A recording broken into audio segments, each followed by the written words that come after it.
Dear audience, welcome to the Chaincourt Theatre Company's performance of Sherlock Holmes, A Scandal in Bohemia. the performance will begin momentarily. According to Inspector Lestrade of Scotland Yard, flash photography, as well as the use of any modern devices to film or record this show, are strictly prohibited. In the unlikely event of an emergency, please use the marked escape doors nearest to you.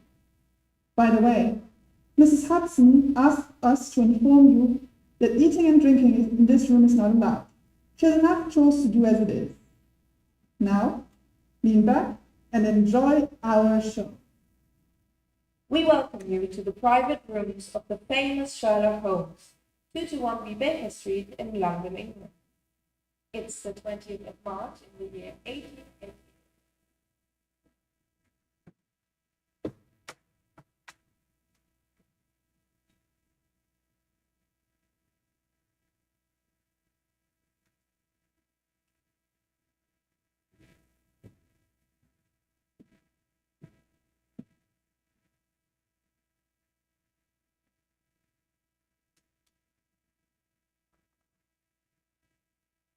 To my friend, Miss Sherlock Holmes, she will always remain the woman. I have seldom heard Holmes refer to her under any other name.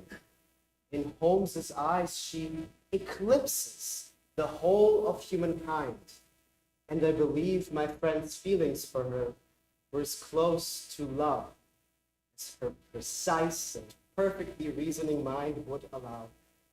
For to introduce love into Holmes's finely adjusted temperament was to introduce a distracting factor which might throw a doubt upon all of her mental results. And yet, there was but one woman to her, the late Irene Adler, of dubious and questionable memory. Prior to this case, it had been some time since I had last seen Holmes. After my marriage, our paths crossed less frequently, but I knew she remained at her old lodgings, keeping up her study of crime. I often saw her name in the papers next to cases previously called unsolvable and hopeless.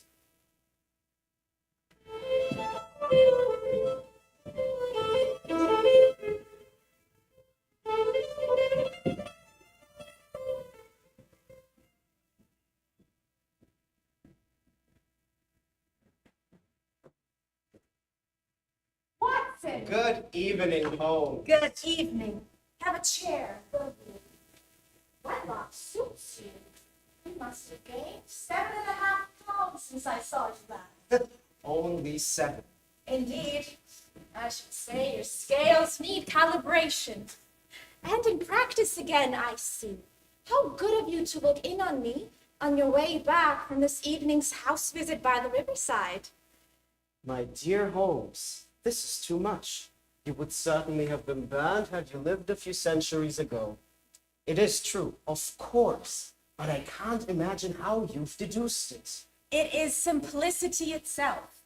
A gentleman walks into my room, smelling of iodoform, with the black mark of silver nitrate on his right forefinger, and a bulge in his left overcoat pocket, where he has secreted his stethoscope. Watson, I would be dull indeed not to pronounce such a man an active member of the medical profession. Brava, Holmes. But the patient, surely. There, at the inside of your left shoe, I note fresh scrape marks at the edges of the sole where you have attempted to remove blood, but enough remains to identify. By its gray color, I can state with certainty that the mud in which you trot is composed mostly of common river silt. Every time I hear your explanations, they appear to be so ridiculously simple that I should be able to deduce them myself. Yet again and again I am baffled until you explain your process, although I am sure my eyes are as good as yours. Quite so. You see, but you do not observe. The distinction is clear. For example, you have frequently seen the steps which lead up from the hall to this room. Frequently? How often, do you think? Well, some hundreds of times. Then how many are there? How many?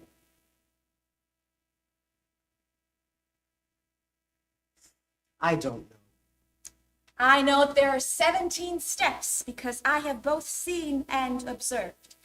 By the way, since you are interested in these little problems, and since you are good enough to chronicle one or two of my trifling experiences, you may be interested in this. It came by the last post. No signature, no address. There will call upon you tonight at 7:45 a lady who desires to consult you. Your recent services to one of the royal houses of Europe have shown that you are one who may safely be trusted with matters which are of an importance which can hardly be exaggerated. This account of you we have from all quarters received.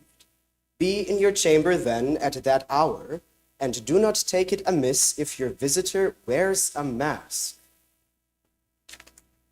This is indeed a mystery, Holmes. What do you imagine it means?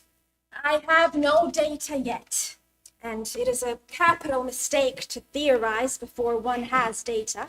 We must not be tempted to twist facts to suit theories. Now, apart from the message, what do you deduce from the letter itself? It appears a woman's hand, no signature. The sender is being secretive. And by the quality of the paper, the lady must be well-to-do. It is peculiarly strong and stiff. Peculiar. That is the very word. It is not an English paper at all. Hold it up to the light. I see a watermark, EGPGT. And what do you make of it? The name of the maker, I presume, or rather the monogram. Not at all. G with the small t, a common contraction for Gesellschaft, the German word for company. The P, of course, is for Papier. Now, the EG, that is most interesting. I will have to refer to my geographical dictionary for that.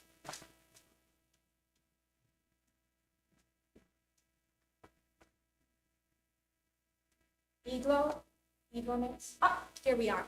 Egria. It is in a German-speaking country, Bohemia, not far from Carlsbad, remarkable as being the scene of the death of Wallenstein, and for its numerous glass factories and paper mills. My boy, what do you make of that? The paper was made in Bohemia. Precisely. And the woman who wrote it is German. German. Yes. Note the peculiar construction of the sentence. This account of you we have from all quarters received. No one French or Russian could have written that. No, only a German is so uncourteous to their verbs. What else? What else indeed? Who is this German who writes upon Bohemian paper and prefers to wear a mask rather than show her face?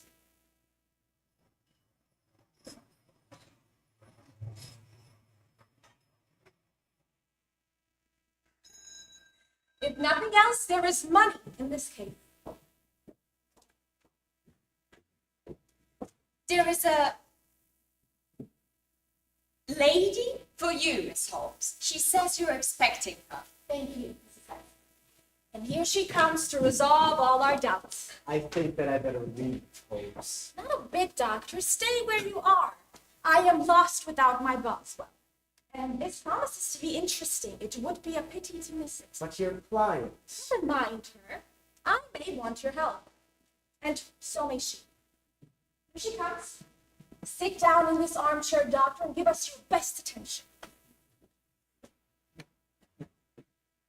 The lady, Miss Holmes. You had my note. I told you I would call. This is my friend and colleague, Dr. Watson, who is occasionally good enough to help me in my cases. Whom have I the honor to address? You may address me as the Countess von Bram of Bohemia. I understand that this gentleman, your friend, is a man of honor and discretion. If not, I should much prefer to communicate with you alone. You may say before this gentleman anything which you may say to me. It is either the both of us or neither. Then I must begin by binding you both to absolute secrecy for the next 2 years. At the end of the time, the matter will be of no importance. At present, it is not too much to say that it is of such weight it might have an influence upon European history. I promise. So do I. You will excuse the mask. The person who employs me wishes their agent to be unknown to them. I must also confess that the title I gave is not exactly my own. I was aware of that. I am instructed to great delicacy in every possible precaution, for this has the potential to grow into a scandal that might seriously compromise one of the reigning families of Europe. To speak plainly, the matter implicates the great house of Ormstein, the royal family of Bohemia. I was also aware of that. If you would condescend to state your case, so that I might be able to advise you, Your Majesty. You are right. I am the queen. Why should I attempt to conceal it? Why indeed? Your Majesty had not spoken before I was aware that I was addressing Wilhelmina Kunigunde Adelheid von Ormstein, Grand Duchess of Kassel-Wellstein and hereditary Queen of Bohemia. You must understand, I am not accustomed to doing such business in person. Yet the matter, so delicate, I dare not confide it to another. Therefore, I come incognito from Prague for the purpose of consulting you. Then, pray consult. The facts are briefly these. Some 5 years ago, during a lengthy visit to Warsaw, I made acquaintance with the well-known American adventurer, Irene Adler. You are familiar with her? Kindly look her up in my index, Doctor.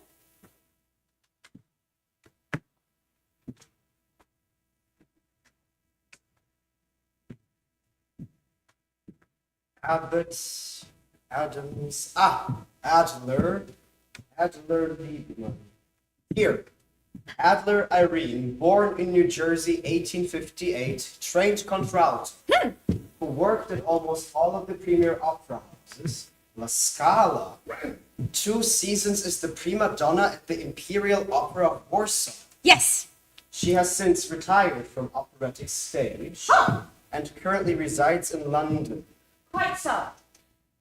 It is to my understanding that Your Majesty became entangled with this young person, wrote her some compromising letters, and is now desirous of getting those letters back.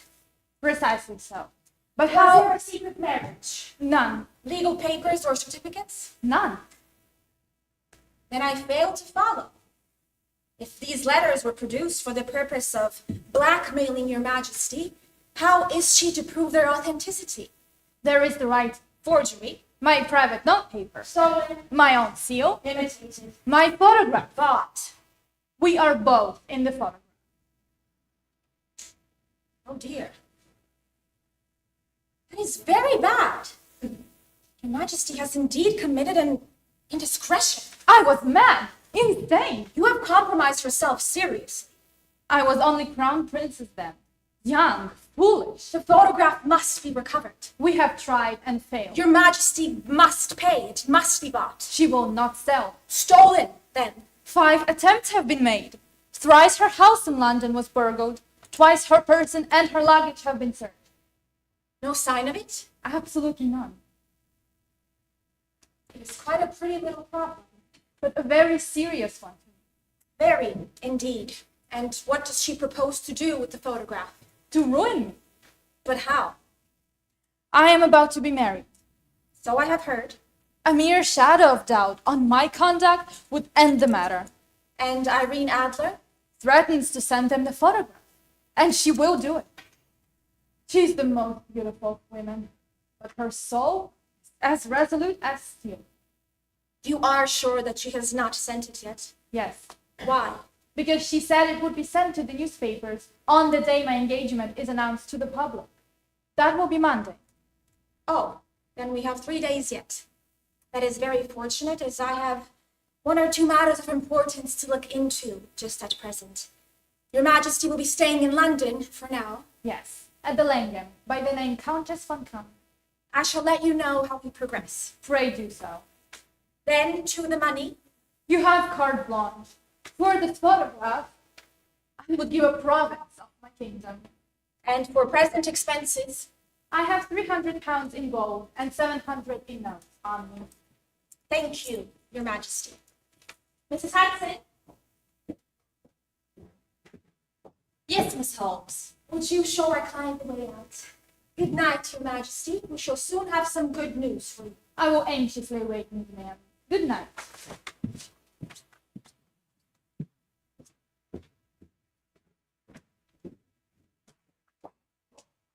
£1,000, Holmes. Ah, yes. If you would be good enough to call at 3 tomorrow, I should very much like to chat this little matter over with you. Then I shall see you tomorrow, dear friend. Good night. Good night.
She's still out, I'm afraid.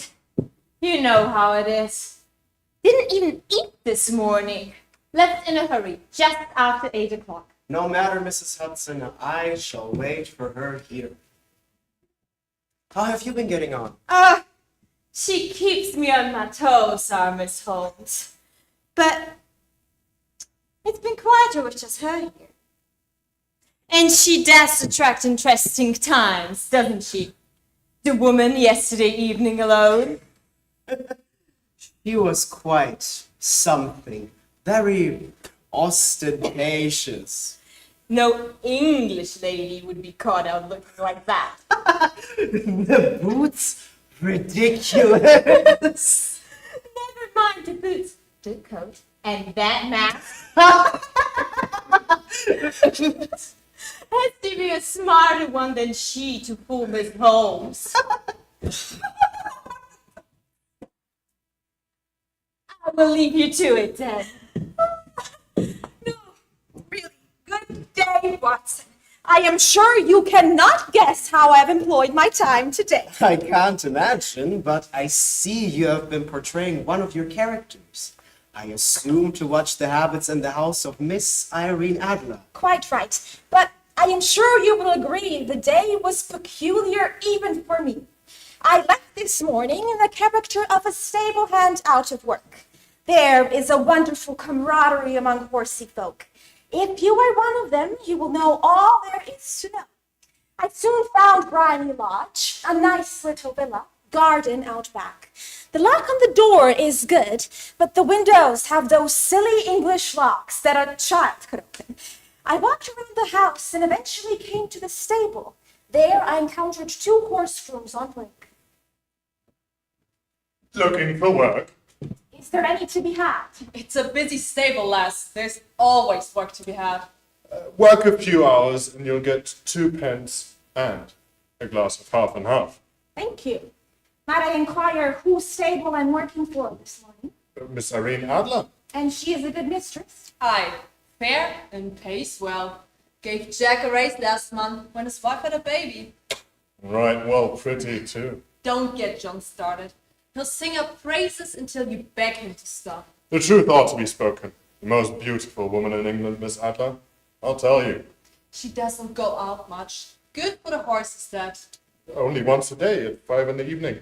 And then back again at 7 sharp for dinner. Like clockwork, the good madam. And sometimes in the evenings to sing at her concerts. Does the madam have many visitors, then? A few friends come to visit every now and then. And Mr. Norton, of And course. Mr. Norton, quite dashing he is, and a lawyer, calls at least once every day. Sometimes twice. The cabman says he lives in Temple. Enough talk for now. You want to earn your 2 pence in beer, you'll have to put in a few hours of work. Were you able to discover the nature of their relationship or the object behind his visits? Is she simply his client? In which case she would have transferred the photograph to him. Which she probably would not have done if he was her lover or simply a friend. My thoughts exactly at the time. It was just prior to noon. I had finished my work, and over a pipe, I sat contemplating whether I should turn my attention to the gentlemen's rooms in Temple, when a carriage arrived. A handsome gentleman sprang out.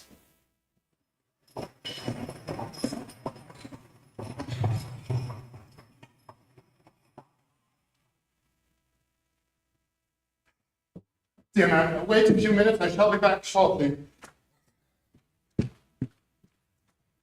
The illustrious Mr. Norton. Yes, he was in the house about half an hour, and then the 2 emerged in more of a flirt. To the Church of Santa Monica as fast as you can. Drive like the devil. We need to be there in 20 minutes. This was quite too good to lose, Watson. I dashed over to the street and saw an empty cab. Before the driver could object, I jumped in and promised the man half a sovereign if he reached the church in less than 20 minutes. My word. I don't think I ever drove faster, but still the others were there before us. There was not a soul in the church save Miss Adler and her beau, and a priest at the altar. I quickly sat in a pew and bowed my head like any idler who had dropped into church. No, sir. You will need to procure a witness. I will not take part in anything unlawful. Thank God you will do. Come on, bring it to her. Will she suffice? Will you attest the marriage between Miss Adler and Mr. Norton? She will. So I will. Are you aware of any reasons why these persons should not be allowed to wed lawfully before God? I'm not. Do you promise to stand witness to anyone who questions the legality of the marriage? I shall. Then we will begin.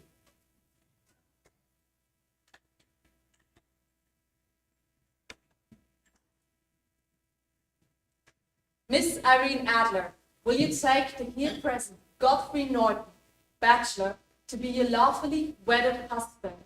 Will you love him, honor and protect him, and, forsaking all others, be faithful to him as long as you both shall live? I will.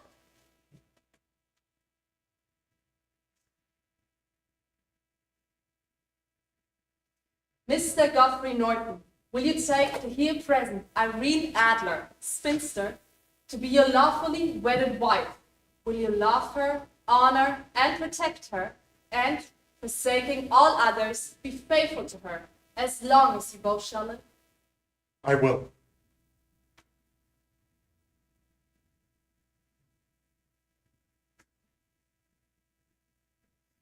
In the presence of God, I proclaim you to be husband and wife.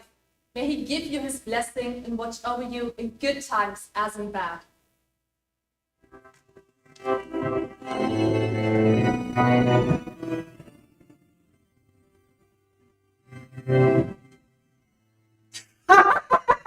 No! It was a blur. First, I thought I had been made, but before I could react, I found myself attesting to matters I did not know, and in an instant, it was all over. Miss Irene Adler was married to Mr. Godfrey Norton. My arrival, it seems, just saved the two from dashing out to the street in search of a witness to the marriage. Was there any formality with the license? There must have been. I will take my leave now. I promise I will be at yours tonight, the usual time.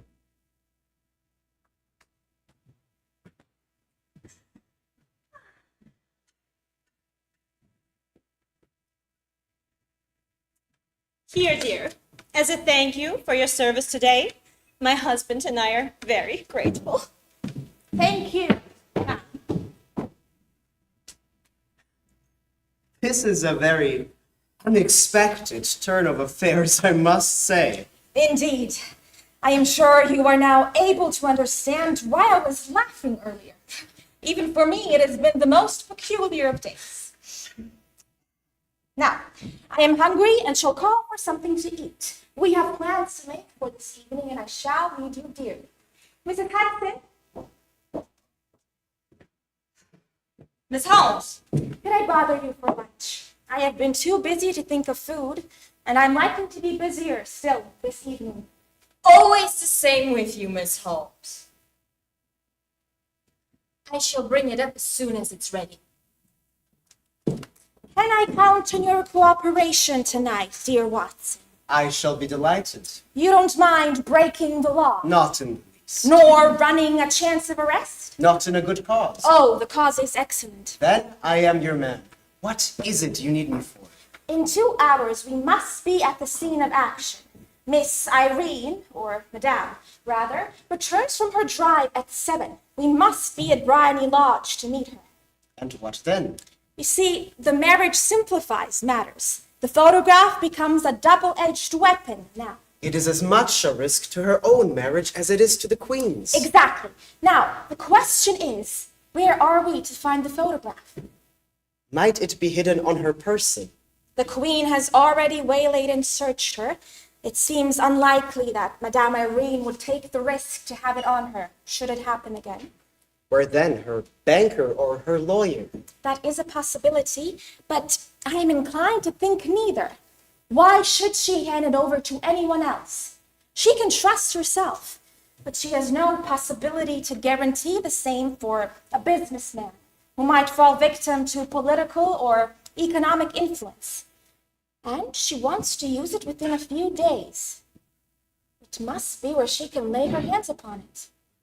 I am betting it is in her own house. It has been burgled thrice. By men hired by the Queen. They did not know how to look. Oh, but you do. I will not look. How do you intend to find it then? I will get her to show me. Surely she will refuse. She won't be able to.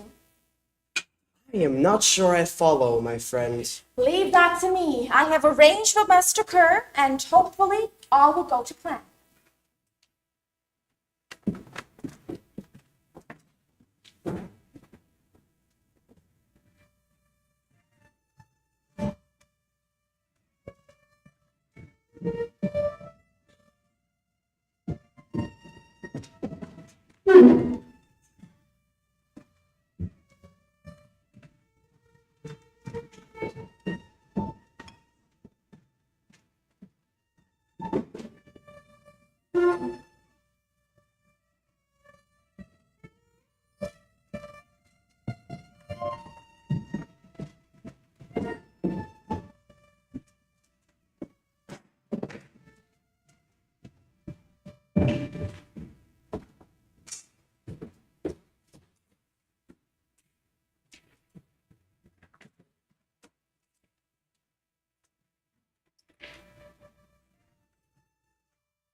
There is only one point on which I must insist. You must not interfere, come what may. You understand? I am to be neutral. Do nothing whatsoever. There will be some unpleasantness. Do not join in it. Wait until I'm in the house. 4 or 5 minutes afterwards, the sitting room window will open. Place yourself close to it. Yes. And when I raise my hand, throw what I give you into it and cry fire. Do you follow? Entirely. It is nothing very formidable, simply a smoke rocket. When you cry fire, it will be taken up by others. When you hear their cry, walk away. I will meet you shortly after. Am I making myself clear? I am to remain neutral, to get near the window, then at your signal to throw in the smoke bomb, cry fire and walk away. Precisely. Then you may rely on me entirely. Excellent, I think. Yes. There. Madame Norton is just turning the corner. Now, carry out my orders to the letter.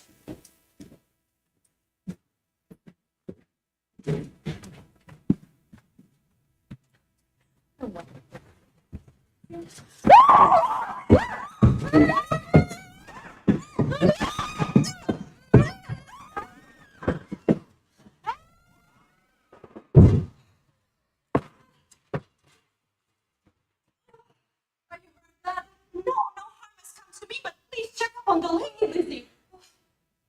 Miss, might she be... Madam? Oh, no, there is still life in her. Oh, she can't lie in the street. Should we bring her in, madam? Surely. Might you lend my major support? Certainly, madam.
Bring her into the sitting room. There's a comfortable sofa this way, please.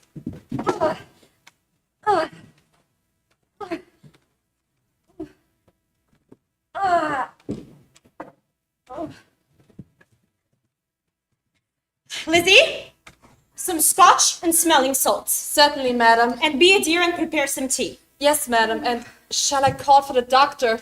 Only she does look like she might need one. Thank you, Lizzie. And should we open the window? She does look like she might profit from it. Thank you, madame.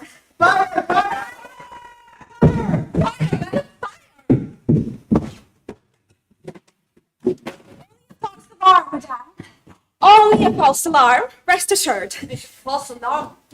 Lizzie, I believe it best if you were to escort our guest outside now. Yes, madam. Of course.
You did it very nicely, Doctor. Nothing could have gone better. You have the photograph.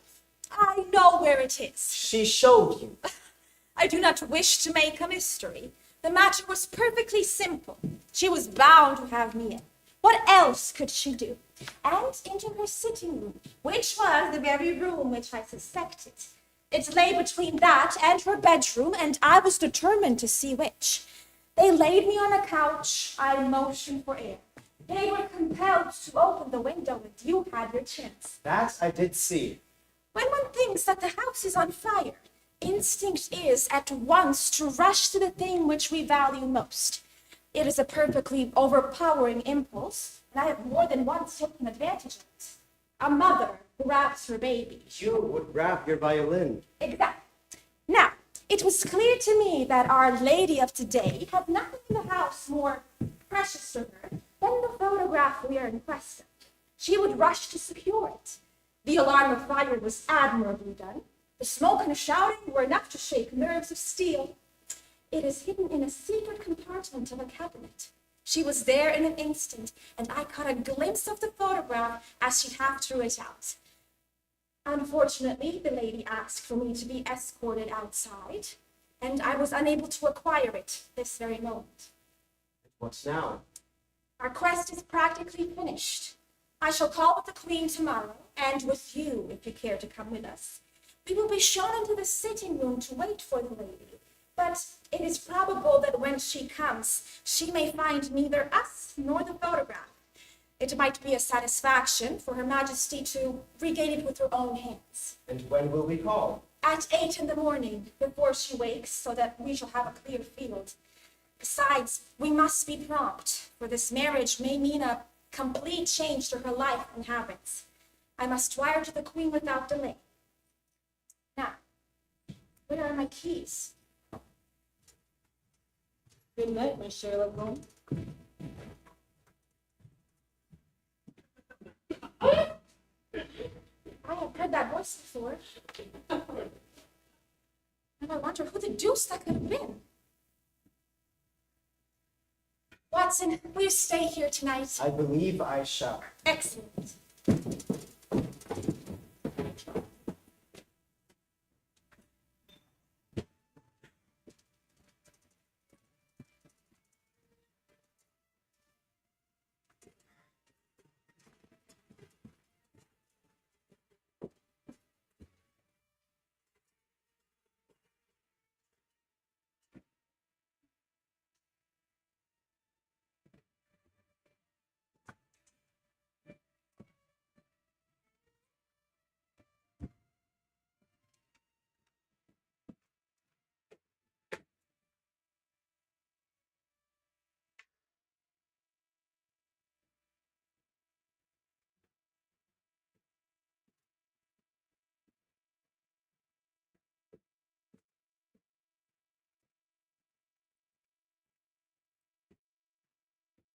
You have really got it. Not yet. But you have hopes. I have hopes. Then come, I'm all impatient to be gone. Your Majesty, before we proceed, Irene Adler is married. Married? When? Yesterday. But to whom? To an English lawyer named Norton. But she could not love him. I am in hopes that she does, But why? because it would spare your Majesty all fear of future annoyance. If the lady loves her husband, she does not love your Majesty. If she does not love your Majesty, there is no reason why she should interfere with your Majesty's plan. It is true. And yet, well, I wish she had been of my own station. What a queen she would have made. Miss Sherlock Holmes, I believe? I am Miss Holmes. Indeed, I believe we met yesterday. My mistress told me that you were likely to call. She left this morning with her husband by the 5:15 train from Charing Cross Station for the continent. What? Do you mean that she has left England? Never to return.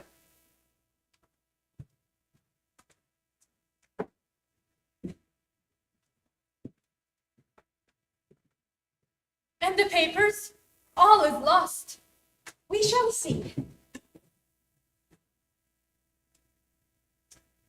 Sherlock Holmes, Esquire, to be left till called for.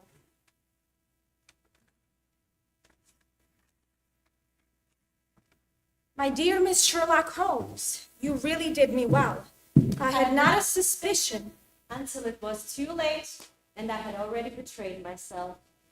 I had been warned against you months ago. I had been told that if the Queen employed an agent, it would certainly be you, and your address had been given to me.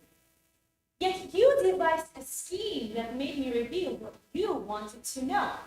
But, as you might be aware, I have been trained as an actress. Male costumist, nothing new to me. After I realized what had happened, and subsequently had you escorted out the house, I costumed myself and followed you to your door to make sure that I was really an object of interest to the celebrated Miss Sherlock Holmes. Then I, rather imprudently, wished you good night and started for town to see my husband. Being pursued by one as formidable as you, we both thought the best resource was flight. And so, you will find the nest empty when you call tomorrow. After the photograph, your client may rest in peace. I love and am dearly loved by a better person than she. The Queen may do what she will without hindrance from one whom she has cruelly wronged. I keep it only to safeguard myself and to preserve a weapon that will always secure me from any steps she might take in the future. I leave a photograph of myself, which the Queen might care to possess, and I remain, dear Miss Sherlock Holmes, very truly yours, Irene Norton, née Adler.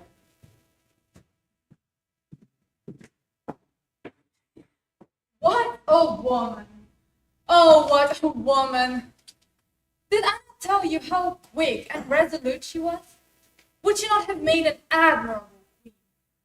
Is it not a pity that she was not on my level?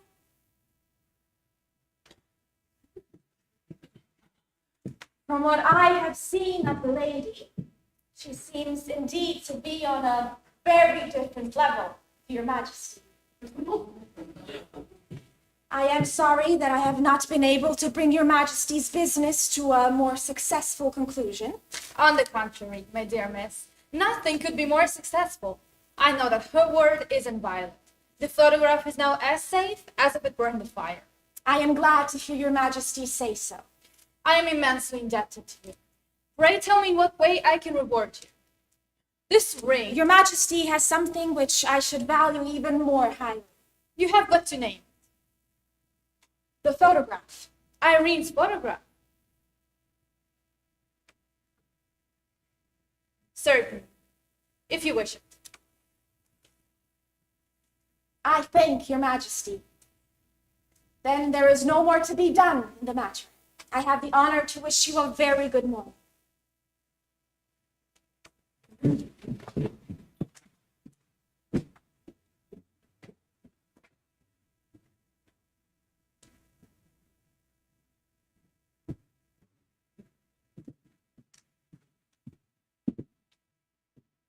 And that is the tale of how a great scandal threatened the kingdom of Bohemia, and how the best laid plans of Miss Sherlock Holmes, the great detective who solves even the most improbable cases, were beaten by one woman who refused to be cowed.